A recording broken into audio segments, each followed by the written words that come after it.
Germany ഇസ്രായേലിനെ പിന്തുണക്കാൻ വേണ്ടി വീണ്ടും തീരുമാനിച്ചു. ജർമ്മൻ ക്യാബിനറ്റ് ചേർന്ന് കൂടിയിട്ടാണ് ഇസ്രായേലിനെ ഒഴിവാക്കാൻ വേണ്ടി സാധിക്കുകയില്ല എന്നുള്ളതും അവർക്ക് സൈനികമായിരിക്കുന്ന സഹായം നൽകാൻ നമ്മൾ ബാധ്യസ്ഥരാണ് എന്ന തരത്തിലുള്ള ഒരു തീരുമാനം ജർമ്മനിയുടെ ഭാഗത്തുനിന്ന് പുറത്തു വന്നിരിക്കുന്നത്. 30% നിലവിലെ സാഹചര്യത്തിൽ ഇസ്രായേൽ ഉപയോഗിക്കുന്ന ആയുധങ്ങൾ ജർമ്മനിയുടേതാണ് എന്ന് ഇതിന്റെ മുൻപ് തന്നെ UN സഭയിൽ ഒരു പ്രമേയവുമായി ബന്ധപ്പെട്ട് അഭിപ്രായപ്പെട്ടിരുന്നു. ആഫ്രിക്കയാണ് ഈ വിഷയവുമായിട്ട് ബന്ധപ്പെട്ട് ആദ്യം തന്നെ പറഞ്ഞത്. സഹായിക്കുന്നത് അമേരിക്ക മാത്രമല്ല, ജർമ്മനി ഇറ്റലിയൊക്കെ സഹായിക്കലുണ്ട് എന്ന തരത്തിൽ. ഇപ്പോൾ ഇറാനുമായിട്ടുള്ള യുദ്ധത്തിന്റെ ഘട്ടം കഴിഞ്ഞ സമയത്ത് വീണ്ടും ഒരു ക്യാബിനറ്റ് കൂടിയിട്ട് പരാജയപ്പെടുന്ന ഇസ്രായേലിന്റെ പരാജയം അത് നമ്മളെയൊക്കെ സാരമായിട്ട് ബാധിക്കും. കാരണം ലോകത്തിലെ വ്യത്യസ്ത രാജ്യങ്ങൾ ചെതറിക്കിടക്കുകയാണ് ഇസ്രായേലിന്റെ പൗരന്മാർ. അത് തന്നെ അവർക്കൊക്കെ കൂടുതൽ ആളുകൾക്കും ഇരട്ട പൗരത്വമുണ്ട്. അതുകൊണ്ട് വോട്ടവകാശമുള്ളവരാണ്. രാജ്യത്തിലെ ഭരണ സംവിധാനത്തെ നിയന്ത്രിക്കുന്നതിൽ ചില ഭാഗങ്ങളിലൊക്കെ അവർ വലിയ നിർണായകമാണ്. അതുകൊണ്ട് നമ്മൾ കൈയൊയ്യാൻ വേണ്ടി പറ്റില്ല. മാത്രവുമല്ല, വംശീയമായ രീതിയിൽ ജൂത വിഭാഗത്തെ ഉന്മൂലനം ചെയ്യാൻ വേണ്ടി നേതൃത്വപരമായിരിക്കുന്ന പങ്ക് വഹിച്ചത് ജർമ്മൻ രാജ്യമാണ്. ഹിറ്റ്ലറിന്റെ കാലഘട്ടത്തിലാണ്. അവരങ്ങനെ തന്നെയാണ് ചെതറിപ്പോയി വീടില്ലാത്ത കുടിലില്ലാത്ത വിഭാഗമായിട്ട് മാറിപ്പോയത്. അങ്ങനത്തെ ഒരു 21ാം നൂറ്റാണ്ടിലെത്തുന്ന സമയത്ത് വീണ്ടും അവർക്ക് അങ്ങനെ പ്രയാസം അനുഭവിക്കുക എന്നുള്ളത് ശരിയായിരിക്കുന്ന കാര്യമല്ല എന്ന തരത്തിലാണ് ജർമ്മനിയിലെ ചില പ്രതിനിധികൾ ഇസ്രായേലിനെ അനുകൂലിച്ചുകൊണ്ട് നിലപാട് പറഞ്ഞിരിക്കുന്നത്. എന്നാൽ UN സഭ ഈ പ്രമേയത്തെ രൂക്ഷമായ രീതിയിലാണ് വിമർശിച്ചത്. ഒരു സ്വാതന്ത്ര്യത്തിന് വേണ്ടി പോരാട്ടം നടത്തുന്ന ഒരു ജനവിഭാഗത്തിനെ ഇല്ലാതാക്കാൻ വേണ്ടി ഇസ്രായേലിന് കരുത്ത് നൽകുന്ന ഇത്തരം നിർദ്ദേശങ്ങളൊക്കെ ഭീകരതയ്ക്ക് സമാനമായിരിക്കുന്ന അവസ്ഥ ഉണ്ടാക്കും എന്ന തരത്തിലാണ് UN സഭയിലെ ചില രാജ്യത്തിന്റെ പ്രതിനിധികളൊക്കെ അഭിപ്രായ പ്രകടനം നടത്തുന്നത്. അപ്പൊ അമേരിക്ക മാത്രമാണ് എന്ന് കരുതണ്ട. ബ്രിട്ടനുണ്ട്, ജർമ്മനിയുണ്ട്, ഫ്രാൻസുണ്ട്, ഇറ്റലിയുണ്ട്. ഇവരുടെ ഒരു കോക്കസ് ഇസ്രായേലിന്റെ പിന്നിൽ പ്രവർത്തിക്കുന്നത് കൊണ്ടാണ് പാലസ്തീനിലെ ഇത്ര ക്രൂരമായ രീതിയിൽ കൊല ചെയ്യാനുള്ള ധൈര്യം യഥാർത്ഥത്തിൽ ഇസ്രായേലിന് കിട്ടിയിരിക്കുന്നത്. അപ്പോൾ നമ്മൾ പറയുന്ന വിഷയം എന്ന് പറയുന്നത്, ജർമ്മനി സഹായിക്കുന്നുണ്ട്. അത്യാധുനികമായിരിക്കുന്ന ആയുധങ്ങളൊക്കെ ഇസ്രായേലിന് കൈമാറുന്നത് കരാർ വ്യവസ്ഥ പ്രകാരം ജർമ്മനിയാണ്. 30% എന്ന് പറയുന്ന സമയത്ത് വലിയ ശതമാനം. അവരുടെ ആയുധത്തിലെ ഇത്രയും ശതമാനം എന്ന് പറയുന്ന സമയത്ത് ഏകദേശം പകുതിയോളം തന്നെ ആയി എന്ന് വേണമെങ്കിൽ പറയാൻ വേണ്ടി സാധിക്കും. അത് ഇനിയും തുടരണം എന്നുള്ളതാണ്. തുടരും തോറും എന്തുണ്ടാവും? ഇവിടെ പലസ്തീനികൾ മരിച്ചു വീഴും എന്നുള്ളതാണ്.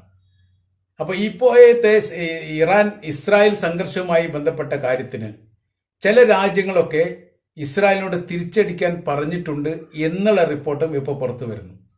നമ്മൾക്ക് നേരെ അഭിമാനകരമായിരിക്കുന്ന നമ്മുടെ അസ്തിത്വത്തിന് നേരെയാണ് യഥാർത്ഥത്തിൽ ഇറാൻ ആക്രമണം അയച്ചുവിട്ടത്.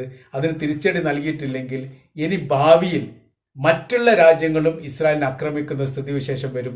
രാജ്യമായിട്ട് മിഡിൽ ഈസ്റ്റിന്റെ ഭാഗങ്ങളിൽ ഇസ്രായേൽ നിലനിൽക്കാൻ പറ്റാത്ത ഒരു സാഹചര്യത്തിന്റെ ആരംഭമാണ് ഇറാൻ തുടങ്ങി വെച്ചത്. അതുകൊണ്ട് അതെന്ത് ചെയ്യണം? അതില്ലാതാക്കണമെങ്കിൽ അവർക്ക് നേരെ ആക്രമണം നടത്തണം എന്നുള്ളതാണ്. ആക്രമണം നടത്തുന്ന സമയത്ത് പ്രത്യാക്രമണവുമായിട്ട് ബന്ധപ്പെട്ട കാര്യത്തെക്കുറിച്ച് അതേക്കുറിച്ചും പഠിക്കണം, മനസ്സിലാക്കണം എന്ന കാര്യം ചില പ്രതിനിധികൾ ഇസ്രായേലിനോട് പറഞ്ഞിട്ടുണ്ട്.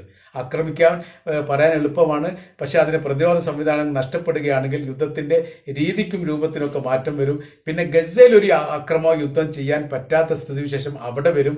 അങ്ങനത്തെ കുറെ വിഷയങ്ങൾ ഇതുമായിട്ട് ബന്ധപ്പെട്ട് അങ്ങനെയും വരുന്നുണ്ട്.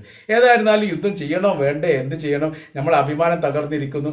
ആക്രമിച്ചിട്ടില്ലെങ്കിൽ ലോകത്ത് നമ്മൾ ഒറ്റപ്പെട്ടു പോകും. അതല്ലെങ്കിൽ നമ്മുടെ വാക്കുകളും നമ്മുടെ നിലപാടുകളും സമീപനങ്ങളും ലോകം അംഗീകരിക്കാതെ വരും എന്ന വലിയൊരു പ്രതിസന്ധിയാണ് യഥാർത്ഥത്തിൽ ഇപ്പോൾ ഇസ്രായേൽ ഉണ്ടായിരിക്കുന്നത്. അതിനിടയിൽ തന്നെ വാർ ക്യാബിനറ്റ് കൂടിയിട്ട് അവർ ഈ വിഷയവുമായിട്ട് ബന്ധപ്പെട്ട് ചില ആളുകൾ യുദ്ധം ചെയ്യണം എന്നുള്ള അഭിപ്രായത്തിൽ തന്നെ എത്തിയിരിക്കുന്നു എന്നുള്ളതും, ഈ വിവരം ഞങ്ങൾ അമേരിക്കയെ അറിയിച്ചതിന് ശേഷമാണ് യുദ്ധം ചെയ്യുക എന്നുള്ളതും, വലിയ രീതിയിലുള്ള നാശനഷ്ടങ്ങൾ ഉണ്ടാക്കുകയല്ല ലക്ഷ്യം. കൃത്യമായിരിക്കുന്ന ഏരിയകൾ ഫോക്കസ് ചെയ്തുകൊണ്ട് അക്രമം നടത്തുക, ഞങ്ങളുടെ രാജ്യത്തിലേക്ക് വന്ന അക്രമത്തിന് തിരിച്ചടി നൽകുക, ഇതാണ് ഞങ്ങളുടെ ഉദ്ദേശ കാര്യങ്ങൾ എന്നതൊക്കെ ഇസ്രായേൽ അമേരിക്കയോട് പറഞ്ഞിട്ടുണ്ടെങ്കിലും അമേരിക്ക അത് സമ്മതിച്ചിട്ടില്ല. കാരണം എന്ന് പറഞ്ഞാൽ യുദ്ധം എന്ന് പറയുന്നത് നിങ്ങളുടെ മാത്രം കാര്യമായിരിക്കും, അതിൽ അമേരിക്ക ഇടപെടുകയില്ല. ഞങ്ങളെ സംബന്ധിച്ചിടത്തോളം ആ മിഡിൽ ഈസ്റ്റിലെ വ്യത്യസ്ത മേഖലയൊക്കെ പ്രവർത്തിക്കുന്ന ഞങ്ങളുടെ സൈനിക താവളങ്ങൾ, സൈനികർ, അവർക്ക് സംരക്ഷണം നൽകുക എന്നുള്ളത് തീർച്ചയായിട്ടും ഞങ്ങളുടെ അനിവാര്യമായിരിക്കുന്ന കാര്യമാണ്.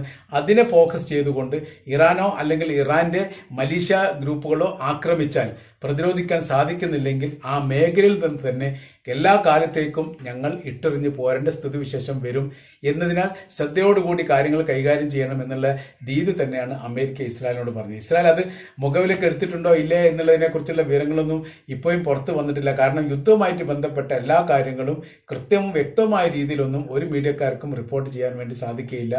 അതൊക്കെ വളരെ രഹസ്യമായിരിക്കുന്ന കാര്യമാണ് കൂടുതലും വരിക. കുറഞ്ഞൊരു ശതമാനം മാത്രമാണ് പുറത്തു വരിക. എന്ന് വെച്ചാൽ ഇറാൻ ഇസ്രായേലിനെ ആക്രമിച്ചതുമായിട്ട് ബന്ധപ്പെട്ട് അവസാനത്തെ രാത്രിയിൽ പോലും ഇറാൻ ആക്രമിക്കുമെന്ന് ലോകത്തിൽ ഒരു രാജ്യം വിശ്വസിച്ചിട്ടില്ല. സാധ്യതയുണ്ട്. അവർ മലീഷ്യ വിഭാഗത്തെ ഉപയോഗപ്പെടുത്തിക്കൊണ്ട് ആക്രമിക്കുകയോ അതല്ലെങ്കിൽ മറ്റേതെങ്കിലും ഇസ്രായേലിന്റെ എംബസി ആക്രമിക്കുകയോ ചെയ്യാനാണ് സാധ്യത എന്നാണ് അന്നൊക്കെ വിലയിരുത്തിയത്. ആ വിവരത്തെ പറ്റി പറയാനുള്ള കാര്യം തന്നെ 50ഓളം എംബസികൾ അങ്ങനെ ഇസ്രായേൽ വ്യത്യസ്തമായിരിക്കുന്ന ലോകരാജ്യത്ത് അടച്ചുപൂട്ടിയിട്ടുണ്ട്. അതിൽ ജോർദാനും ഈ ഈജിപ്തിലും അടിച്ചുപൂട്ടലുമായി ബന്ധപ്പെട്ട കാര്യങ്ങൾക്ക് നിയമ നടപടികൾ സ്വീകരിച്ചിട്ടുണ്ട്. ജോർദാനെ സംബന്ധിച്ചിടത്തോളം ജോർദാനിൽ അമേരിക്ക സുരക്ഷിതമല്ല, അമേരിക്കൻ സൈനികർ സുരക്ഷിതമല്ല, അതോടൊപ്പം തന്നെ ഇസ്രായേലും സുരക്ഷിതമല്ല എന്നൊരു ബോധ്യം അവർക്കുണ്ട്. ജോർദാൻ ആക്രമിക്കാൻ വേണ്ടിയിട്ട് തയ്യാറെടുപ്പ് നടത്തിയിരുന്നു ഇറാൻ എന്നൊരു അഭിപ്രായം ഇതിനിടയിൽ പുറത്തു വന്നിരുന്നു. പക്ഷെ അത്തരമൊന്നും ഇല്ലാത്ത കാര്യമാണ്. ഈ ജോർദാനുമായിട്ട് ഒരു സംഘർഷാവസ്ഥ ഉണ്ടാക്കാൻ വേണ്ടിയിട്ട് ഇറാന് താല്പര്യമില്ല എന്ന അഭിപ്രായം പറഞ്ഞിട്ടുണ്ടെങ്കിലും യഥാർത്ഥത്തിൽ ഇറാനെ ശത്രുവായിട്ടാണ് ജോർദാൻ കാണുന്നത് എന്നുള്ള കാര്യം ഈ യുദ്ധത്തോടനുബന്ധിച്ച് വ്യക്തമായിരിക്കുകയാണ്. മിസൈലും ക്രൂസ് മിസൈലും ഒക്കെ ഇസ്രായേലിലേക്ക് ഇങ്ങനെ പറന്നു പോകുന്ന സമയത്ത് ഏകദേശം 300-ലധികം മിസൈലുകൾ പോയിട്ടുണ്ട് എന്നാണ് പറയുന്നത്.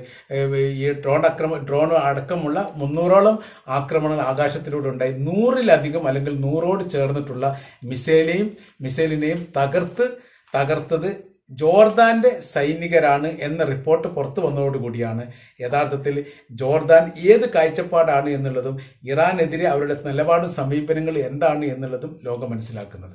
അതുകൊണ്ട് ജോർദാനെ കൂട്ടാൻ വേണ്ടി പറ്റില്ല, ജോർദാൻ ഇസ്രായേലിന്റെ സഖ്യകക്ഷിയായിട്ട് തന്നെ കണക്കാക്കാൻ വേണ്ടി പറ്റും എന്ന് ഇറാന്റെ പ്രതിനിധി ഈ വിഷയവുമായിട്ട് ബന്ധപ്പെട്ട് പറയുകയും ചെയ്തു. അപ്പൊ ഇപ്പോഴത്തെ സാഹചര്യം നോക്കുന്ന സമയത്ത് ജർമ്മനി നൽകിയാലും ഇറ്റലി നൽകിയാലും ഫ്രാൻസ് നൽകിയാലും ഈ രാജ്യങ്ങളൊക്കെ നൽകിയാലും യഥാർത്ഥത്തിൽ ഇസ്രായേലിനെ സംബന്ധിച്ചിടത്തോളം അവർ ആയുധങ്ങൾ ഉപയോഗിക്കുന്നത് മുഴുവനും വലിയ രീതിയിലെ ഭയപ്പാടോട് കൂടിയാണ്. തങ്ങൾ സുരക്ഷിത അല്ല എന്നുള്ളതും തങ്ങളുടെ രാജ്യവും സുരക്ഷിതമല്ല എന്നുള്ളതും തങ്ങളുടെ ഗവൺമെന്റിന് തങ്ങൾക്ക് സുരക്ഷിതത്വം നൽകാൻ കഴിയില്ല എന്നുള്ളതും ഇസ്രായേൽ എന്ന് പറയുന്ന രാജ്യത്തിലെ ജനങ്ങൾക്ക് ബോധ്യപ്പെട്ട വർഷമാണ് 2023-2024. ചരിത്രത്തിൽ ഇതുവരെ ഇത്രയും വലിയ പ്രയാസകരമായിരിക്കുന്ന ഒരു ദിവസം ഇസ്രായേലിലൂടെ കടന്നു പോകുന്നില്ല എന്ന് ഇസ്രായേലിലെ പൗരൻ തന്നെ ഒരു ചാനൽ അഭിമുഖമായിട്ട് ബന്ധപ്പെട്ട കാര്യങ്ങൾ പറഞ്ഞു.